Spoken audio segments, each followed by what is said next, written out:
हम्म।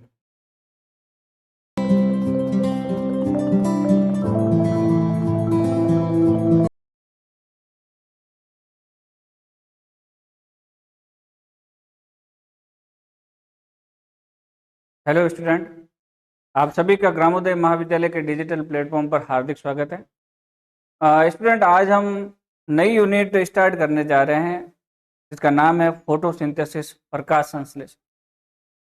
तो सबसे पहले हम इसमें जो बेसिक कॉन्सेप्ट है कि भाई फोटोसिंथेसिस है क्या, उसके इंट्रोडक्शन पार्ट को लेते हुए हम धीरे धीरे आगे बढ़ते जाएं।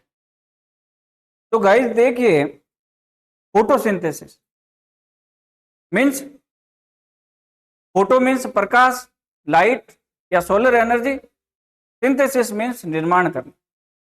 सोलर एनर्जी से, लाइट एनर्जी से ग्लूकोज या फिर कार्बोहाइड्रेट का निर्माण करना। तो फोटोसिंथेसिस या प्रकाश संश्लेषण क्या है? कि भाई प्रकाश संश्लेषण एक जैव रासायनिक क्रिया है जिसमें हम सूर्य की ऊर्जा का उपयोग करते हुए क्लोरोफिल तथा लाइट की मदद से CO2 तथा जल के अणुओं को जोड़ करके ग्लूकोज का निर्माण करते हैं, कार्बोहाइड्रेट का निर्माण। फ्रेंड्स, जैसे प्लांट जो है, प्लांट पौधे स्वयंपोषी होते हैं, ऑटोट्रोपिक होते हैं। प्लांट जो है क्या करते हैं, प्लांट की सेल्स में होता है क्लोरोप्लास्ट, और वो क्लोरोप्लास्ट, उसके अंदर पिगमेंट होते हैं, क्लोरोफिल पिगमेंट। तो प्लांट की जो सेल्स है, ये प्लांट की सेल्स जो सूर्य की जो रोशनी है, सनलाइट है, उसे करते हैं कैप्चर, और उस सूर्य की एनर्जी को कैप्चर करके जो कार्बन डाइऑक्साइड और वाटर है उसे जोड़ करके कार्बोहाइड्रेट का निर्माण करते हैं।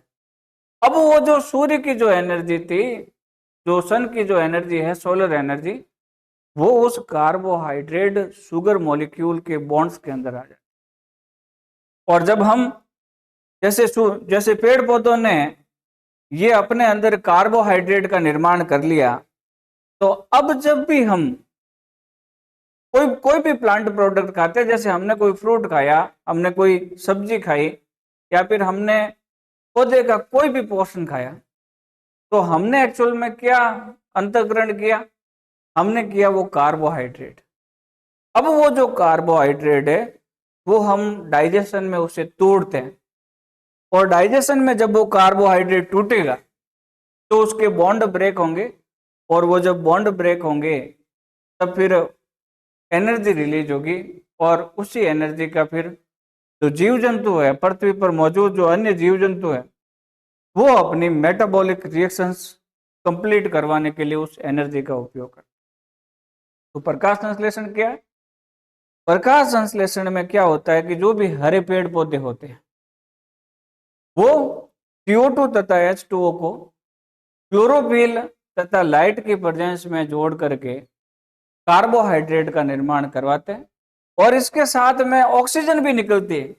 ऑक्सीजन निकलती है सह उत्पाद के रूप में, बाई प्रोडक्ट के रूप में।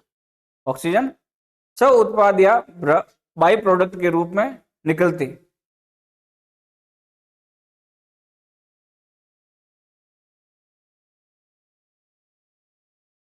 तो गाइज हम स्लाइड को शुरू करते हैं यहाँ पर। तो जैसे यहाँ पर लिख रखा है कि भाई फोटोसिंथेसिस एक जैव रासायनिक अभिक्रिया है, बायोकेमिकल रिएक्शंस है।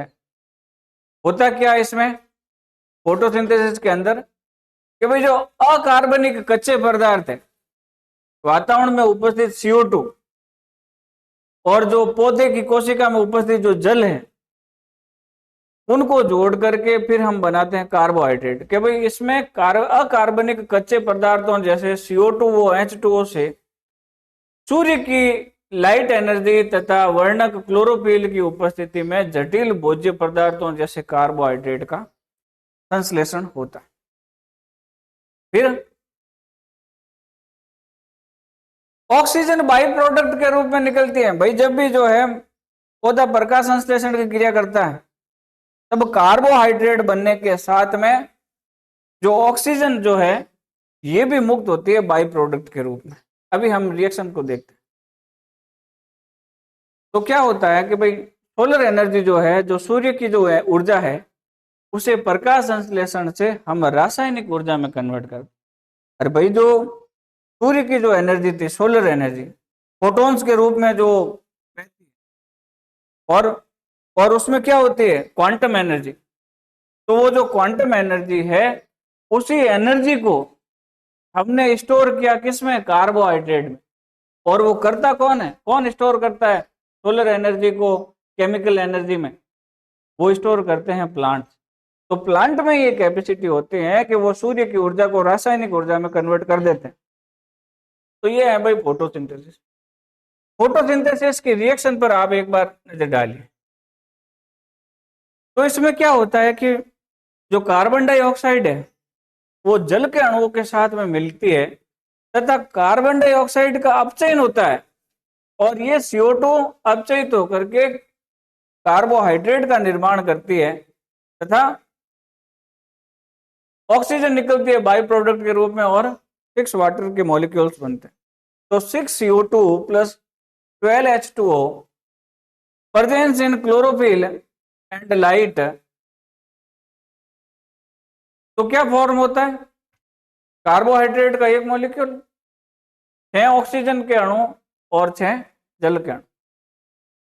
तो CO2 का तो होता है इसमें रिडक्शन, CO2 रिड्यूस्ड होती है, किसमें रिड्यूस्ड होती है, कार्बोहाइड्रेट। और जो जल है, जल का होता है ऑक्सीडेशन, जल ऑक्सीडाइज होकर के ऑक्सीजन के मॉलिक्यूल बनाते हैं, ऑक्सीजन के अणु बनाते। तो ये है फोटोसिंथेसिस की केमिकल रिएक्शन। अच्छा, जो भी कुल फोटोसिंथेसिस होता है धरती पर जो भी कुल फोटोसिंथेसिस होता है, उसका लगभग 90% भाग एक्वेटिक प्लांट के द्वारा होता है। एक्वेटिक प्लांट जो समुद्र में जो पाए जाते हैं, एल्गी वगैरह, उसके द्वारा जो है 90% फोटोसिंथेसिस होता है। भाई माना कि धरती पर जितने भी प्लांट है वो यदि सारे फोटोसिंथेसिस करे, तो अकेला जो 90% पोर्शन है वो केवल और केवल जो ओशियंस है उसमें पाई जाने वाली एल्गी कवर करती है। क्योंकि भाई जो समुद्र है वो 3/4 भाग पर है मौजूद।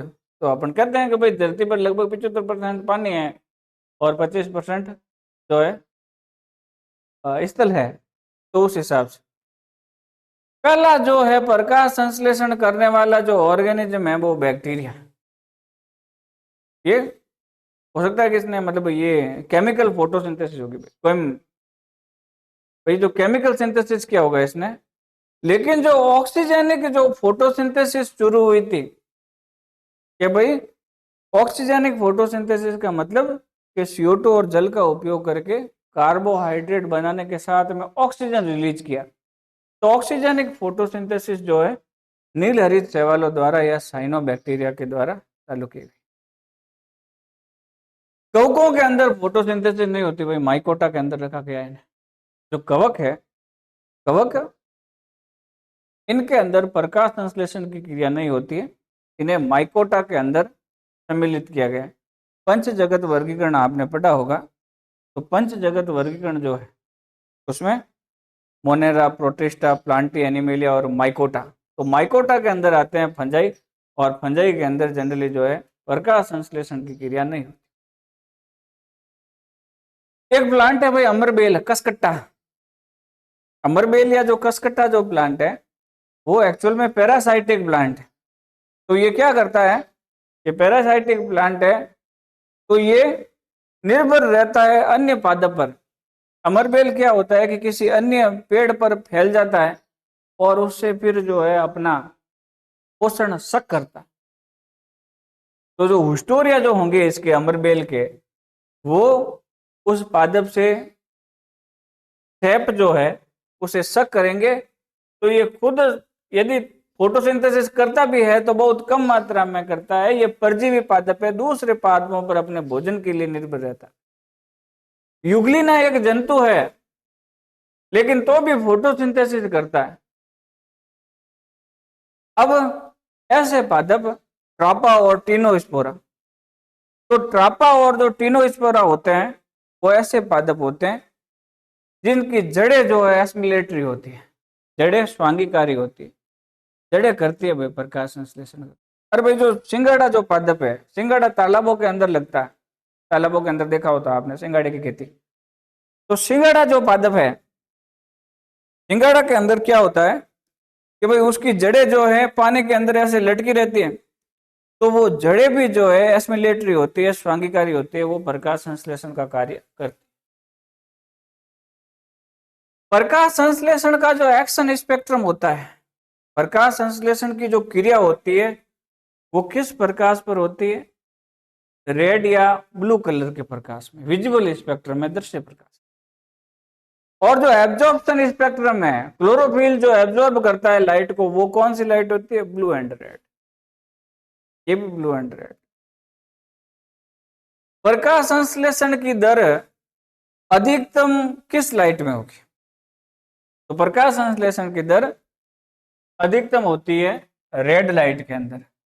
प्रकाश संश्लेषण की दर अधिकतम रेड लाइट में होती है। भाई आपने विजिबल स्पेक्ट्रम वीबी की ओर पढ़ा होगा, तो जो रेड लाइट होती है उसमें सबसे अधिक प्रकाश संश्लेषण, और मिनिमम प्रकाश संश्लेषण किस में होता है? ग्रीन लाइट में, क्योंकि पत्तियां ऑलरेडी ग्रीन है, तो ग्रीन ग्रीन को तो रिफ्लेक्ट करेगा वापस, तो ग्रीन लाइट को जो है प्लांट अब्जॉर्ब नहीं कर सकते। वॉन नेल जो है, वॉन नेल ने बताया कि जो फोटोसिंथेसिस में जो मुक्त हुई ऑक्सीजन है वो जल से आती है। भाई जैसे आप ये देखिए रिएक्शन, ये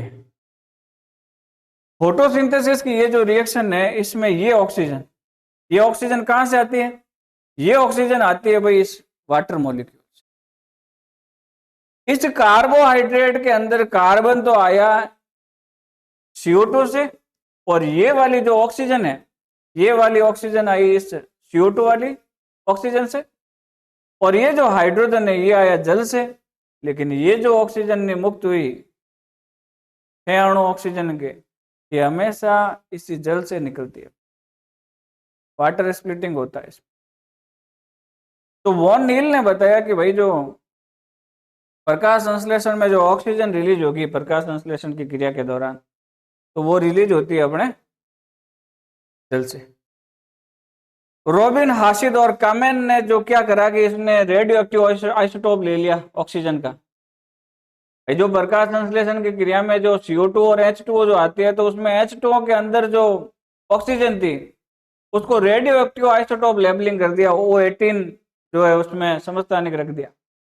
तो इन्होंने ये सिद्ध किया कि भाई जब इन्होंने O18 प्रयोग किया तो इन्हें मालूम चला कि हाँ भाई जो वॉन नेल ने जो बताया था कि ऑक्सीजन हमेशा जो है H2O से आती है, तो वो इन्होंने प्रूव कर दिया कि हाँ भाई तो प्रकाश संश्लेषण के अंदर जो ऑक्सीजन निकलेगी वो इसी से निकलती है, जल से निकलती। तो वॉन नेल ने क्या किया कि भाई सल्फर जीवाणु पर प्रयोग किया।